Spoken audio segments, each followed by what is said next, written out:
Sesungguhnya sungguh menyedihkan kita sebagai murid daripada Romo Miftahul Ahyar dan juga murid dari Abuya Syukron Ma'mun kepada kita anak-anaknya adalah menuduh Khawarij, menuduh Wahabi dan menuduh Zionis ya kepada siapapun yang menolak bahwa Habib itu sebagai Dzurriyyah Rasul tanpa Romo mempelajari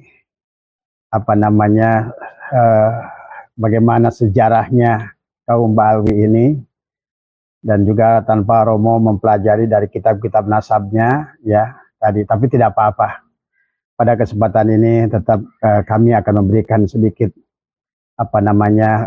bantahan kepada pandangan Buya Syukron Ma'mun dan juga Romo Kiai Miftahul Ahyar yang telah menuduh bahwa siapapun yang menolak Habib sebagai Dzurriyyah Rasul ini dianggap sebagai Khawarij, dianggap sebagai Wahabi, dianggap sebagai Zionis, dianggap sebagai bahkan oleh Habib Rizik dianggap sebagai komunis ya.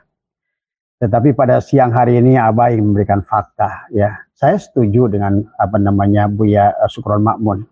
Betul dari buku yang dibacakan oleh beliau tentang, kalau di bahasa Indonesia kan adalah sistem penyerbuan berpikir terhadap Islam. Saya setuju dan saya pun pernah membaca buku itu, Romo ya. Memang buku itu adalah diterbitkan untuk mengingatkan kita terhadapnya ada kekuatan eksternal yang tidak ingin bahwa Islam ini bersatu, yang tidak ingin Islam ini adalah menjadi agama rahmatan lil alamin, rahmatan fil alamin. Wabil khusus Romo terhadap Islam Indonesia, karena Islam Indonesia ini Islam Nusantara yang sudah punya budaya yang luar biasa, bahkan sudah lebih Islamnya sudah lebih bermartabat daripada Arab sekalipun saat itu ya. Nah, ini yang disayangkan daripada Buya adalah bagaimana Buya Syukron Ma'mun menuduh kita ini adalah orang Zionis. Jadi Kiai Imaduddin dan seluruh pendukungnya adalah dianggap Zionis, dianggap liberal, kemudian oleh Kiai Miftahul Ahyar dianggap Khawarij, dianggap Wahabi ya tadi sesungguhnya. Nah, saya tertarik dengan dari dari ceramah Buya Syukron Ma'mun yang dikirimkan oleh satu akun, yaitu adalah santri NU ya, yang mana Kiai Syukron Ma'mun menjelaskan tentang adanya kekuatan luar yang ingin merusak Islam, mengadu domba Islam. Saya setuju ya. Tadi sangat setuju sekali, dan memang demikianlah yang ada. Maka nanti kita akan lihat. Bahkan kalau Romo mau membaca kitab-kitab sejarah, buku-buku sejarah, wah akan nampak terang benderang. Nah, kalau Romo mengatakan terang benderang bahwa Ba'alwi ini nggak usah diteliti lagi karena sudah terang benderang surah wal istifadah. Tetapi bagi kami yang sudah melakukan penelitian justru terang benderang bahwa Habib ini bukan Dzurriyyah Rasul tadi semua.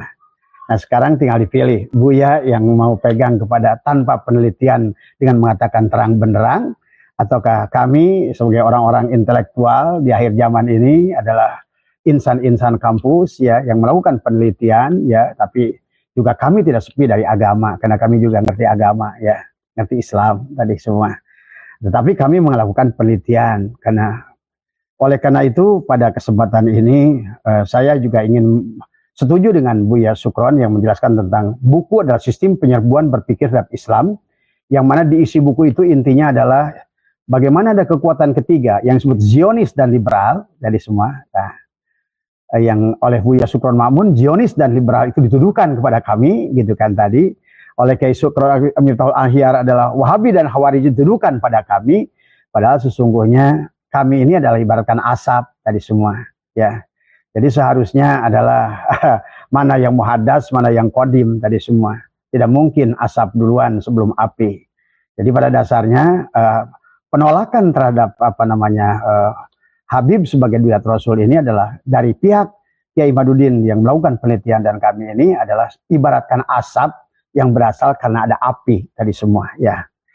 Maka oleh karena itulah seharusnya yang dilihat jangan dipadamkan asapnya, karena yang seharusnya dicari adalah apinya tadi semua. Dan saya setuju begitu Buya Syukron Ma'mun membuat ngambil kajian dari buku yang juga saya baca, adalah satu kitab yang menjelaskan tentang ada kekuatan yang ingin menghancurkan Islam dengan mengadu domba Islam tadi semua ya, apa namanya, yang tadi yang namanya itu nanti banyak organisasinya. Saya setuju bahwa yang bergerak ini semua, Romo itu yang dituliskan di situ betul adalah Zionis tadi semua. Tapi kemudian siapa yang digunakan Zionis? Nah inilah Romo akhirnya menuduh kami sebagai asap, padahal sesungguhnya yang dituduhkan di buku itu sebetulnya bukan kepada kami. Yang dimaksud adalah produk yang dibuat oleh Zionis untuk mengadu domba Islam.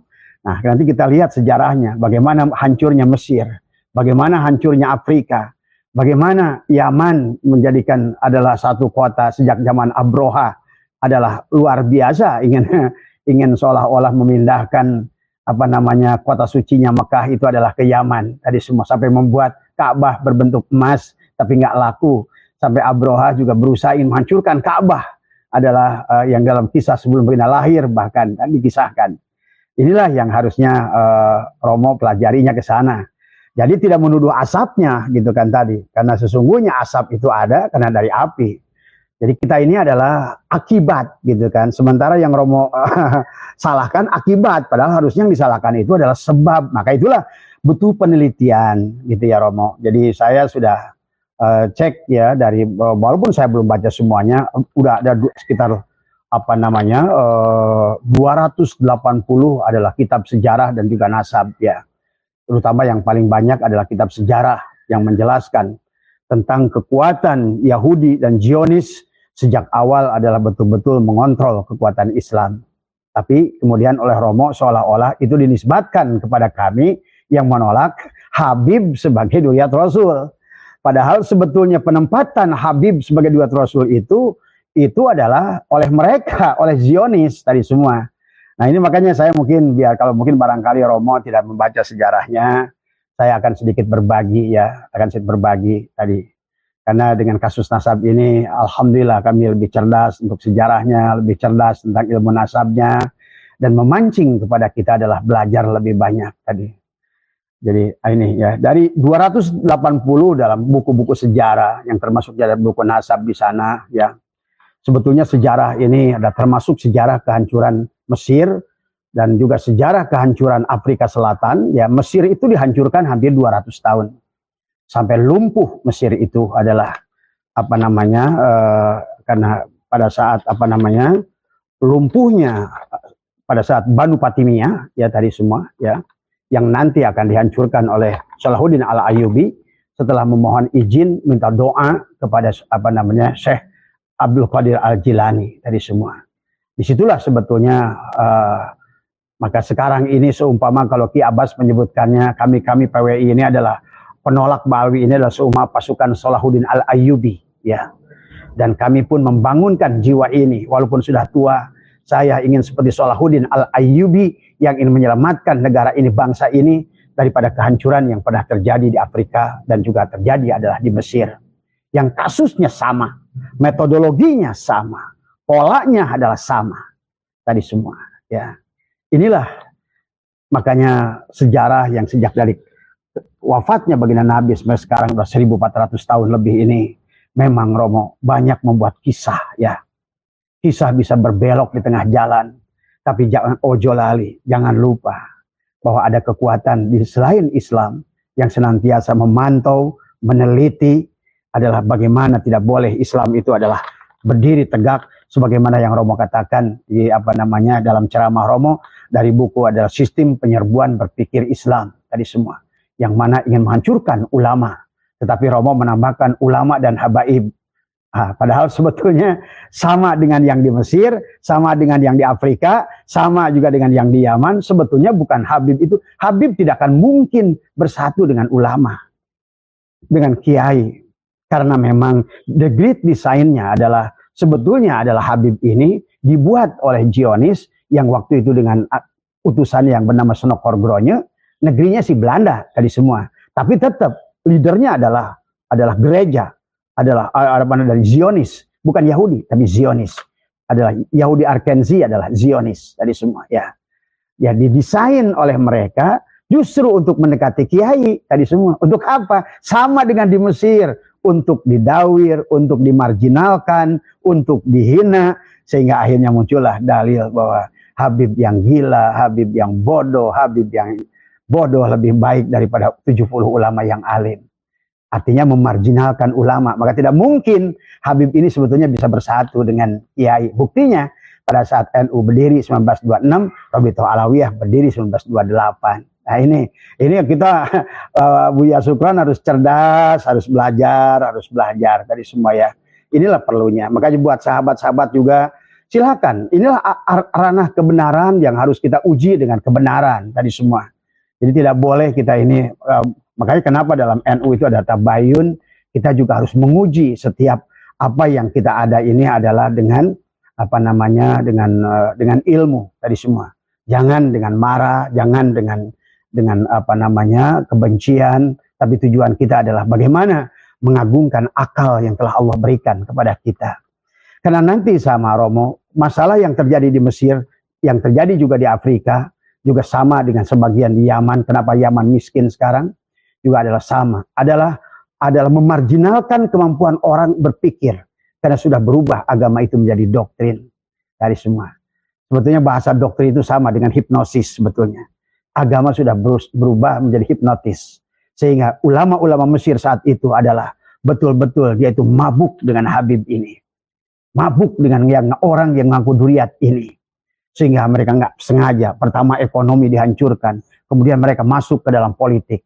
Setelah itu masuklah ke dalam apa namanya tadi saya catat di kitabnya itu adalah ke dalam militer, masuklah ke dalam polisi, masuklah ke dalam pemerintahan, masuklah ke dalam parlemen. Itulah yang terjadi tadi semua. Jadi itulah yang jadikan latar belakang asbabun nujul, asbabul wurud adalah Salahuddin Al-Ayyubi memohon petunjuk daripada Tuan Abdul Qadir untuk melawan mereka, menegakkan siapa duriat Rasul yang sesungguhnya. Jadi buat sahabat-sahabat semua baik yang sudah menolak Ba'alwi maupun yang menunggu Ba'alwi, saya kasih informasi. Jadi kisah kita di Indonesia ini adalah hampir pertengahan kisah yang pernah terjadi di Mesir dan Afrika. Di abad ketiga dan abad kedua. Dulu tadi semua. Metodologinya percis sama. Cara dakwahnya sama tadi semua. Tetapi kemudian cara memalsukan makamnya sama. Kemudian penyalahannya sama. Metodologinya sama. Yang dikuasai ulama dulu. Jadi Buya Syukron Ma'mun mengatakan kami sebagai pemecah belah Habib dan ulama salah besar. Justru kami menyelamatkan ulama Nusantara dan menyelamatkan bangsa ini. Karena kami tidak ingin bangsa ini seperti Mesir dan Afrika. Silakan Romo lah baca sejarahnya. Nanti saya kisahkan dulu ya tentang kejadian awal. Tapi saya tidak akan segamblang. Karena ini adalah hasil hanya rekapan saja dari kitab-kitab yang saya baca. Daripada buku-buku sejarah yang jumlahnya itu setelah dipelajari. Apalagi kalau ingin lebih jelas tentang sejarah Islam sebetulnya bacalah di Yahudi.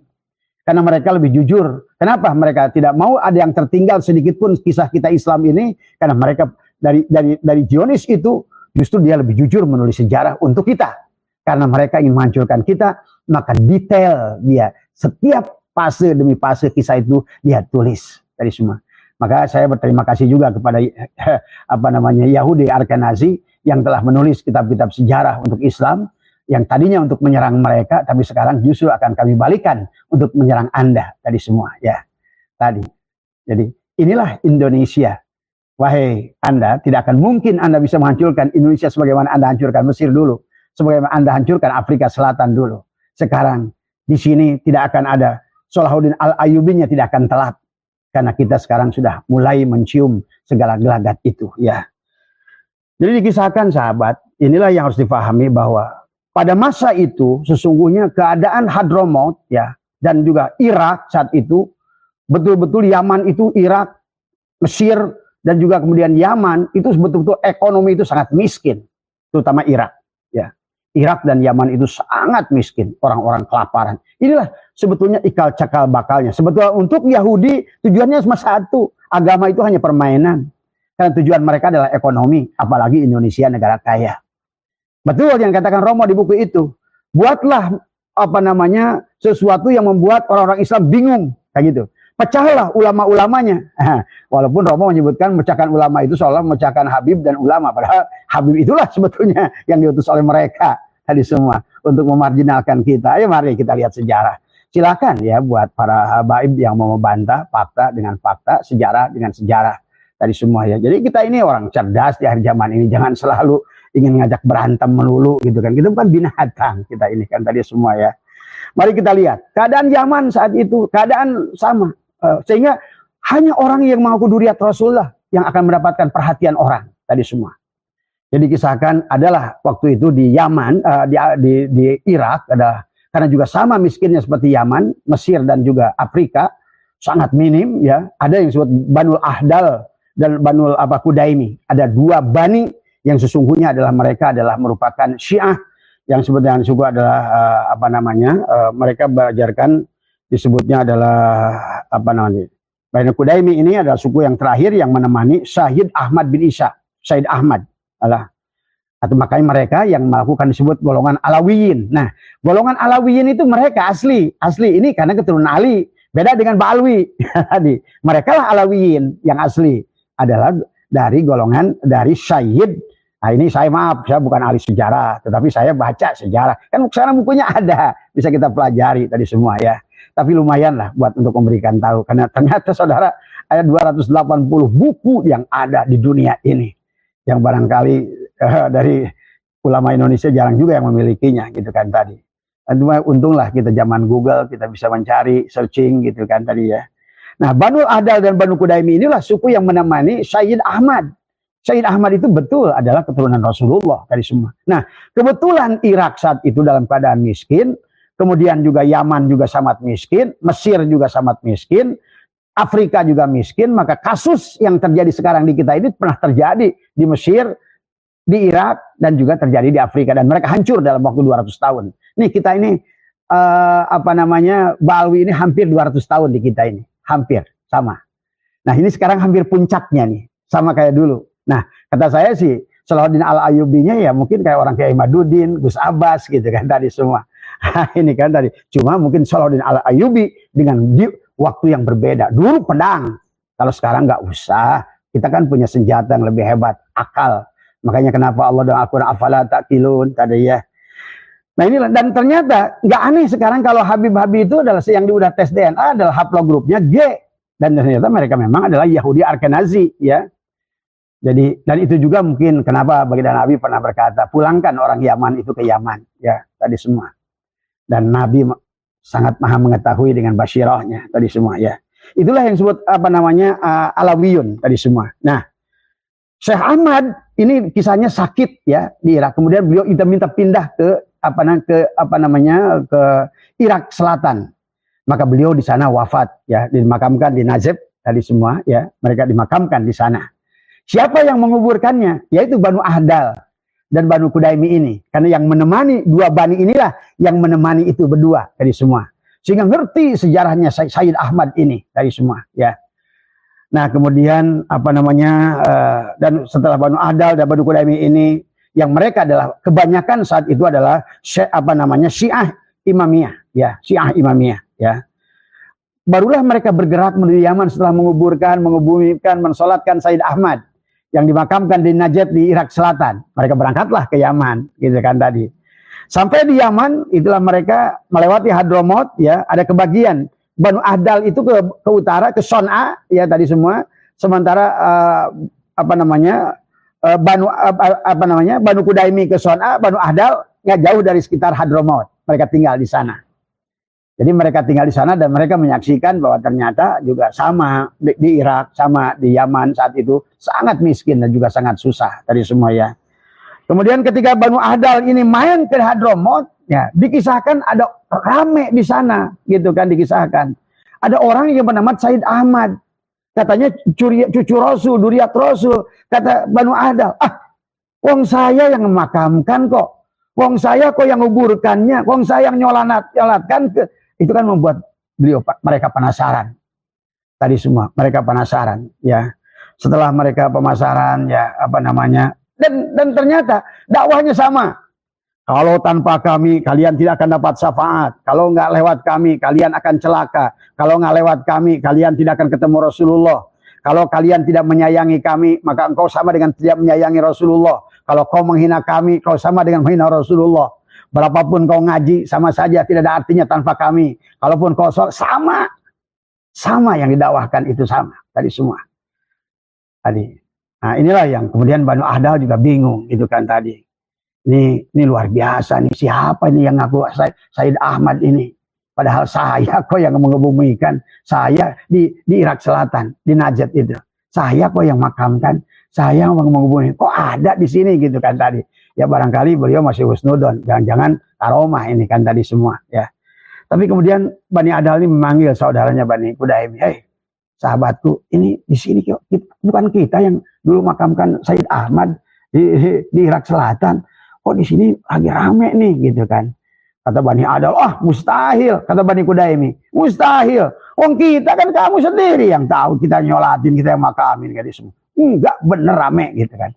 Akhirnya Bani Kudaimi itu datang ke Hadramut. Mereka berdua datang ke Hadramut tadi semua.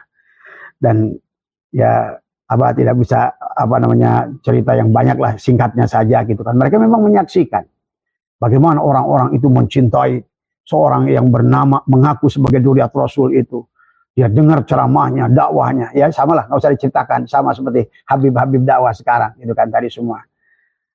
Kemudian akhirnya Bani Ahdal dan Bani Kudaimah ini berdakwah di masyarakat nih, kayak Abah sekarang nih ngomong di masyarakat gitu.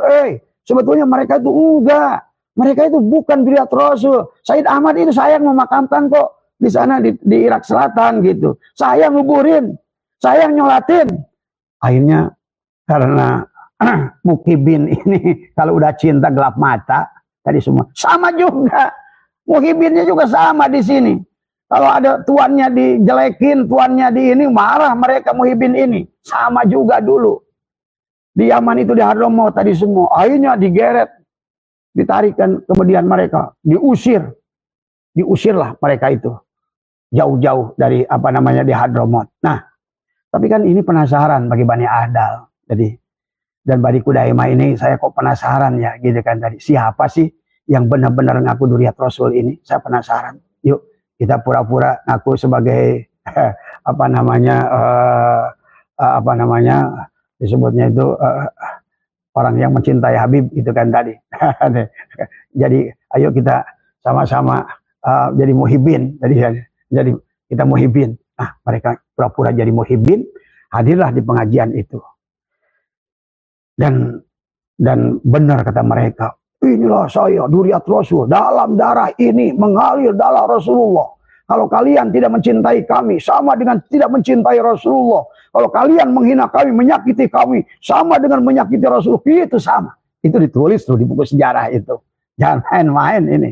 Tadi semua. Makanya kata saya, tadi harusnya Buya Sukron ini baca sejarah dari mulai abad 3, abad 2, 3, 4 Hijriah tadi semua ya. Bahkan ulama sebetulnya nanti itu ada dua makam. Makam Sayyid Ahmad dari Subit Isa. Yang satu di Irak Selatan, yang satu nanti yang makam palsu. Dari makam palsu itu juga ada kebiasaan mereka dari dulu. Membuat makam palsu dan lain sebagainya. Jadi sebetulnya itulah karakter ya tadi semua. Jadi sesungguhnya maka saya dikatakan orang bijak, apa yang ada di hatimu akan menjadi apa yang ada di pikiranmu. Apa yang ada di pikiranmu akan ada yang ada di ucapanmu. Lihat mulut-mulut mereka ucapannya. Dan apa yang ucapanmu akan menjadi perbuatanmu. Dan apa yang jadi perbuatanmu nanti akan menjadi apa yang jadi nasibmu. Tadi semua. Ya. Pahami ya sahabat tadi semua. Nah. Kemudian dia menyaksikan. Dia nunggu-nunggu. Siapa sih Said Ahmad ini? Datanglah seorang laki-laki. Gagah, tinggi, putih. Bersama seorang anak bernama Ubaidillah. Ada Ubaidillah itu ternyata saya baca gitu kan. Bernama seorang anak bernama Ubaidillah. Tadi semua. Sama gantengnya, putih, tinggi tadi semua. Mereka sibuk yang mencium kaki ya sama juga sekarang tadi semua. Mencium kaki begitu datang mereka. Allahumma sholli ala sayyidina Muhammad. Allahumma sholli ala sayyidina Muhammad. Wah, luar biasa.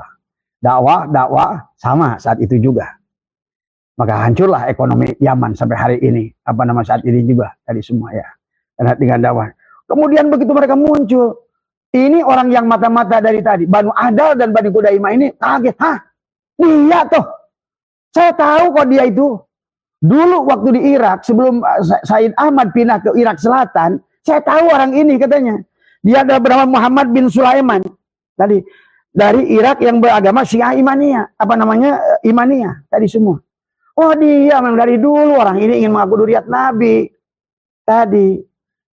Wah, tadi semua ngertilah dia sekarang siapa orang ini ya.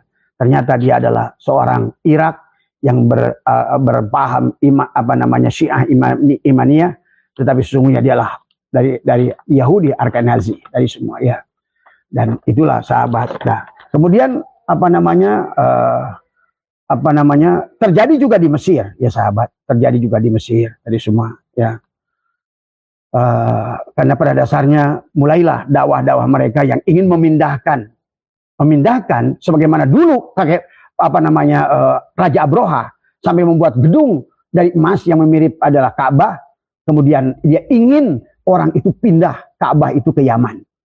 Sehingga ada kisah dalam Alam tara kaifa fa'ala rabbuka bi ashabil fil. Surat Al-Fil mengisahkan Abroha karena dia ingin menghancurkan Ka'bah dari semua.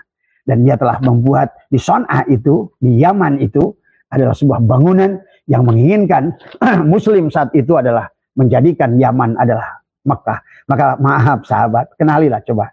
Orang-orang Habib Alwi ini nggak senang ke Arab Saudi kok sebenarnya. Mereka itu kota sucinya adalah Tarim, kota sucinya adalah dan termasuk pengikutnya, termasuk Mas Uas tadi semua. Ya Tarim, ya Tarim, ya Tarim, Tarim aja tadi semua. Bukan ya Bandung, ya Jakarta, ya Bogor, ya Surabaya. Enggak, dari semua ya. Makanya juga sama, muhibbinnya juga adalah sama, perbuatannya juga sama, kelakuannya juga adalah sama dari semua ya. Nah, tetapi saat itu ulama-ulama yang ahli sunnah wal jamaah sebetulnya dari abad 2 sampai abad 9 itu masih jarah itu ke Irak Selatan, nggak pernah ke Yaman dari semua ya.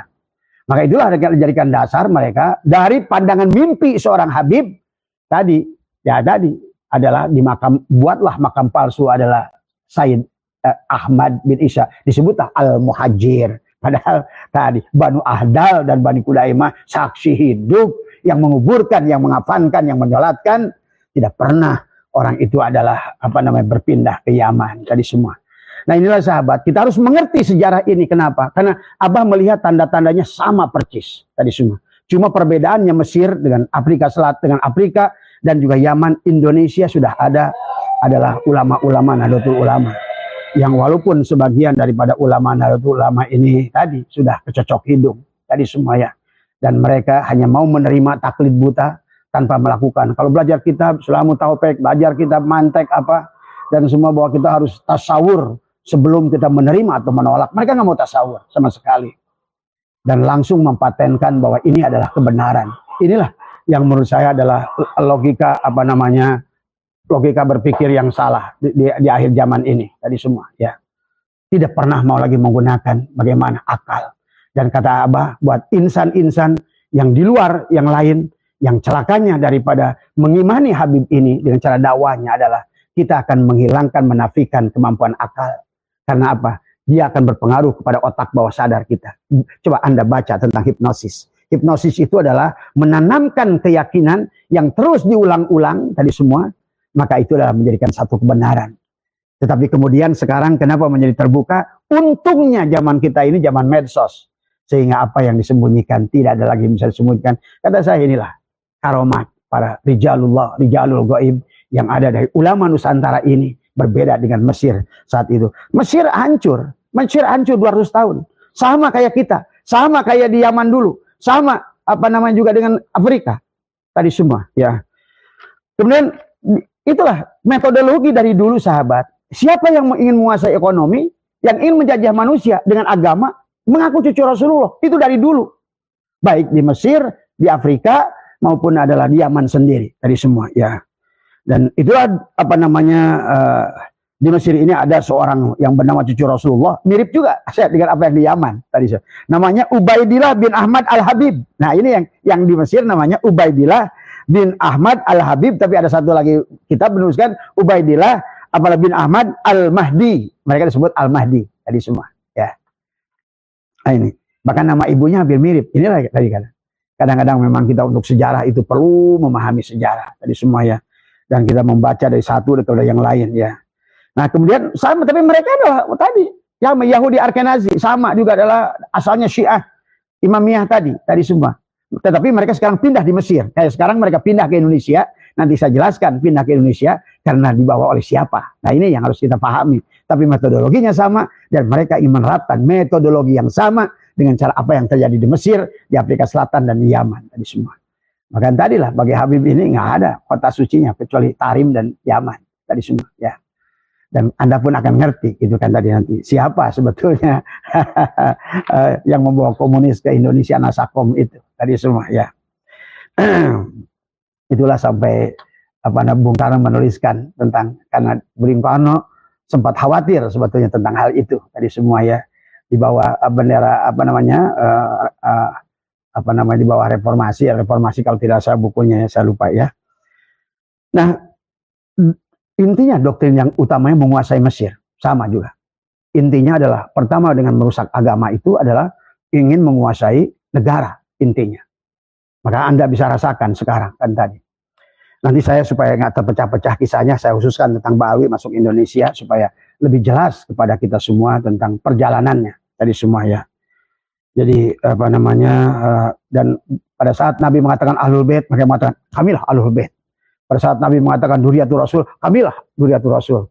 Pada saat Nabi mengatakan Idratul Rasulillah, kamilah Idratul Rasulillah. Hai tadi semua. Bahkan mereka nggak ngerti mana Ahlul Bait, mana Ahlul Muhammad, mana Duriyatul Rasul, mana Idratul Rasul tadi semua ya. Ya kalau semua diklaim saya, kami, itu kan tadi semua ya. Jadi dan sama dengan di Mesir, di Afrika, menentang mereka sama dengan menentang Rasul, menyakiti mereka sama dengan menyakiti Rasul tadi semua. Tafsir Al-Qur'an adalah kemudian dirubah-rubah oleh mereka tentang penyataan mencintai orang yang dekat dengan Rasul tadi semua ya. Dan mereka di sana itu adalah menguasai pertama ekonomi. Nah sama aja kayak waktu Senokhorgonya datang ke sini, Utsman bin Yahya itu mendekati kiai-kiai semua tadi. Itulah makanya ada geger Cilegon, ada geger Banten, ada geger Cianjur, ada geger Sukabumi, ada geger tadi karena mereka mendekati ulama atas perintah daripada siapa? Senokhorgonya. Tapi setelah Habib Utsman ini menguasai ulama, kiai-kiai tadi semua, maka sungguh maaf ya Abuya Sukron Ma'mun. Justru bukan kami yang disebutkan pemecah belah ulama. Ya mereka itulah, karena mereka tidak akan bisa. Ya silahkan cek aja lah. Soal bikin riset lah. Tanya kiai-kiai se-Indonesia. Saya udah kedatangan tamu sejak kasus Ba'alwi ini ratusan kiai. Dan semuanya korban kok. Tadi semua. Ada yang 40 juta, 50 juta. Saya bilang saya sendiri 1 miliar ada. Tadi semua. Ya. Tadi cuma untungnya di generasi yang sekarang ini orang-orangnya berilmu. Tadi semua. Orang-orangnya punya nalar. Tadi semua ya. Tidak mudah dipengaruhi, tidak akan mentah-mentah kecuali mereka mukibin yang taklid buta dari semua sama. Jadi saya nggak aneh begitu baca kitab sejarah itu, ternyata baik di Mesir baik di Yaman tadi semua ya mereka sama. Mereka menguasai ekonomi dengan apa? Memarginalkan kiai-kiai biar miskin tadi semua. Minta anaknya, minta dombanya, minta itunya, sama tadi semua. Bahkan ada yang direbut istrinya, dibunuh suaminya, sama tadi semua. Memalsukan makam, sama.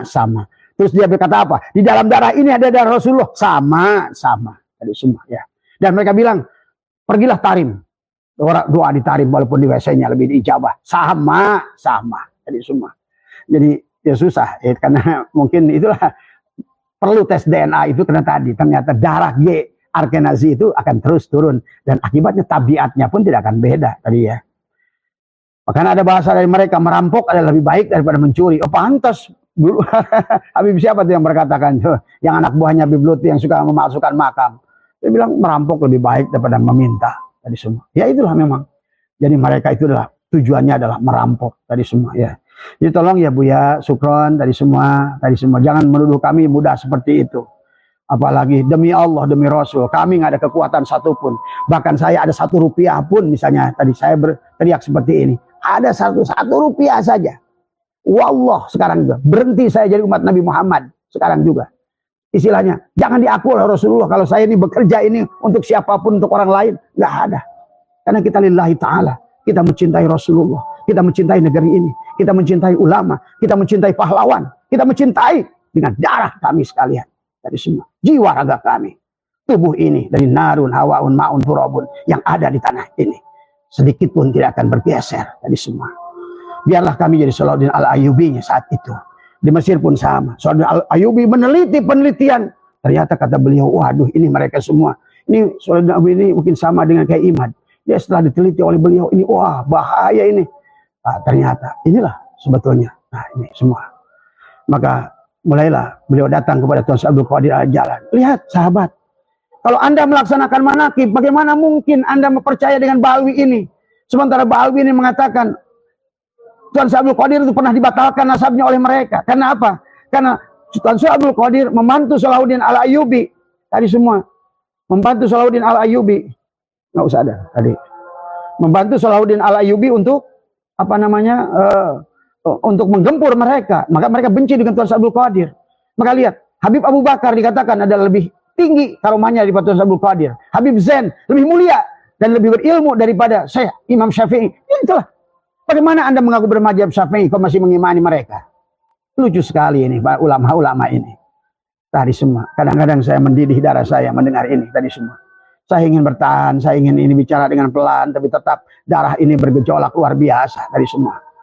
Rasa-rasanya ingin pegang pedang, rasa-rasanya itu kan tadi.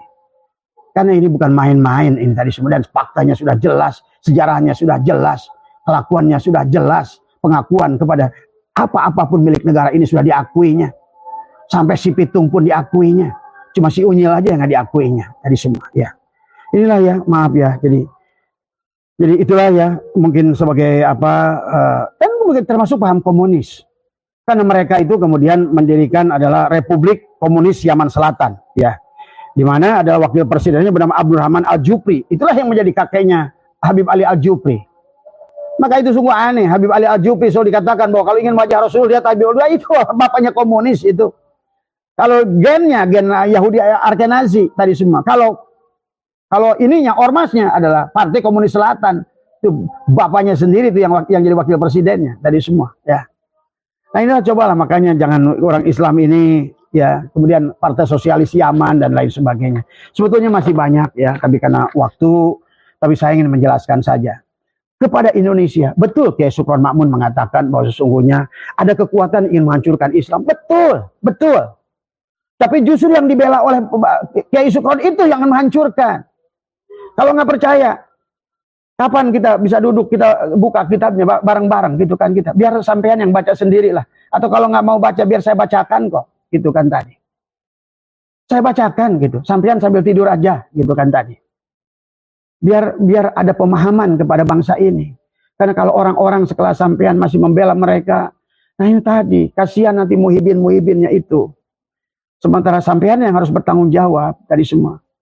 Kita orang udah tua tadi semua ya. Sampean udah 80 lebih, saya juga udah hampir 60 gitu kan tadi semua. Justru kita ini kalau bisa meninggalkan anak cucu kita ini dengan cara yang baik gitu kan tadi ya. Jadi ada 160 yang dididik oleh Amerika, Zionis, ingat itu. Jadi mereka itu pergi ke Indonesia setelah melihat Indonesia kan sama kayak Mesir, Afrika, Yaman, Islam tadi sama dasarnya. Dan mereka pun ngerti, kita ini negara-negara yang Ka'bah sebutkan barusan, cinta Rasulullah, sama tadi semua. Maka metodologi di Mesir, metodologi di Afrika, metodologi di Yaman, ingin mereka terapkan di sini. Lewat siapa? Ada 160 yang dilatih di Amerika. Yang Bapak kenal sekarang ini banyak, ada ISIS. Kan Habib Rizik, kenapa kena Habib Rizik masuk ISIS? ISIS itu adalah Zionis itu, tadi semua. Itu diciptakan oleh siapa? Itu adalah George Walker Bush yang bapaknya George Bush. Tadi semua, termasuk juga Al-Qaeda, Osama bin Laden. Jangan dikira dia itu pejuang. Tadi semua ada orang yang diciptakan untuk buat mereka. Begitu mereka ingin menghancurkan negara Islam dengan berjudul di situ ada teroris, itulah pintu mereka ingin menghancurkan Islam. Nah Indonesia ini beda kasusnya. Adalah sama dengan di Mesir, dengan mendorongkan Duriyatul Rasul tadi semua. Karena mereka ngerti bahwa Indonesia sama. Maka tadi Senok Horgronyo sebelum dikirim ke Indonesia, dikirimkan ke Arab Saudi. Dikirimkan di Arab Saudi, belajar agama, belajar juga apa namanya kitab, belajar tafsir, namanya dirubah jadi nama Islam, tadi semua. Dan tujuan dia adalah Aceh. Karena Aceh itulah merupakan pintu awal, kerajaan Samudra Pasai, itulah pintu awal gerbang, maka disebut Aceh itu adalah Serambi Mekah. Maka dulu kalau orang mau pergi haji harus lewat Aceh. Orang pulang haji harus lewat Aceh, kalau dulu, tadi semua. Maka itulah kenapa Aceh itu disebut Serambi Mekah tadi semua ya, serambinya atau halamannya Mekah seolah-olah begitu ya. Nah inilah kemudian itulah Senok Horgronyo berkuasa di sini. Setelah mereka ingin menghancurkan Aceh, di situ ada Teguh Umar, Cuk Nyadin, Teguh Cek di Tiro dan lain sebagainya. Tapi tidak mudah. Tidak mudah. Karena mereka sudah imannya kuat Aceh itu. Turun ke Sumatera Barat ada Imam Bonjol, juga nggak mudah. Di Jawa Tengah pun ada Pangeran Penogoro. Wah, luar biasa, nggak mudah. Nah, ini semua. Tapi mereka berhasil. Setelah perang-perang itu gagal, mereka nggak ada jalan lain menggunakan imigran dari Yaman ini. Sama tujuannya bukan mencetak ulama kayak Taufik Assegaf. Dia makruh aja nggak ngerti. Bagaimana mencetak ulama dari semua. Tujuan kalian adalah ekonomi. Maka untuk memodali mereka itu menguasai makam. Menguasai makam, kemudian makam itu dijadikan alat bisnis. Sama aja kayak teroris dulu. Mengambil dana teroris dari mana? Keropak-keropak masjid. Tapi kelihatannya Balawi ini kalau saya baca adalah lebih kepada penguasaan makam. Dari kotak-kotak makam yang berkarung-karung duit. Itu satu saat bisa untuk membunuh kita sendiri yang mencintainya. Mungkin tadi tadi itu kenapa kita ngerti? Karena ternyata copy paste dengan di Mesir, copy paste dengan di Afrika, copy paste dengan negara lain. Ternyata lihat dari gerakan awalnya sama, copy paste dari semua. Dari semua. Maka kuasai makam oleh mereka. Mulai dipalsukan makam dan lain sebagainya. Nah, lebih dahsyatnya lagi, inilah mulai era Habib Utsman bin Yahya tadi semua. Dan beliau adalah membuat dalam kitab Minhajul Istiqomah Fidini Wassalamah, membuat fatwa yang mana untuk memberikan kekuasaan kepada Belanda untuk tadi setelah dicirikan dikuasai oleh Habib Utsman. Ini kiainya, ini kiainya, ini kiainya, ini kiai. Karena tadi karena semua kiai begitu datang Habib Utsman sama kayak di Mesir tadi yang disebutkan dengan yang disebutkan Banu Fatimiyah. Padahal mereka itu Yahudi tadi semua. Begitu ngaku Rasul di situ, sama ekonomi jalan. Tadi dicirikan didawir semua, dapat semua. Tadi semua sama ini juga. Tapi sayang Habib Utsman lebih jahat dari itu, gitu kan tadi.